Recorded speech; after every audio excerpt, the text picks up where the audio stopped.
মাছের ঝোল করলাম। অনেক দিন ধরে কর্তামশাই বলছে শুধু আলু দিয়ে মাছের ঝোল করো, তো আমি ভাবলাম আলু বেগুন আর একটু কাঁচকলা দিয়ে করলে কেমন হয়, কিন্তু যখন করতে গেলাম তো তখন সে বলে দিল যে না, বেগুন আর কাঁচকলাটা দিও না, শুধু আলু দিয়ে করে দাও।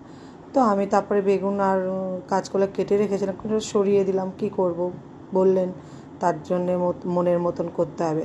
আর এদিকে মশলাটাকে কষার সময় একটু কুচো কুচো করে টমেটো দিয়ে ভালো করে অনেকক্ষণ ধরে নেড়েচেড়ে যখন বেশ শুকিয়ে এসেছে, তারপরে একটু জল দিয়ে আবার একটু কষে নিয়ে আলুগুলো দিয়ে দিলাম, কারণ আলুগুলো আমার সেদ্ধ আলু থাকে।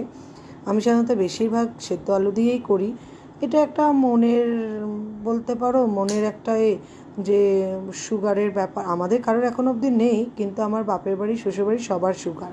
তা তার জন্য ভাবি যে আলুটা সেদ্ধ করে জলটা ফেলে দিয়ে যদি রান্নাটা করায়, কিছুটা পরিমাণে আলুর বেগুনটা তো বেরিয়ে যায়, সেই হিসাবেই করলাম। তো কষে নিয়ে তারপরে মশলাটা যখন অনেকটা ধরে গেল তখন জল দিয়ে একটু দিয়ে ধনেপাতা দিয়ে কিছুক্ষণ মাছগুলো দিয়ে ফুটতে দিলাম। ব্যাস ফুটে উঠলে কালারটা দেখো, আর দারুণ যেন হয়েছে।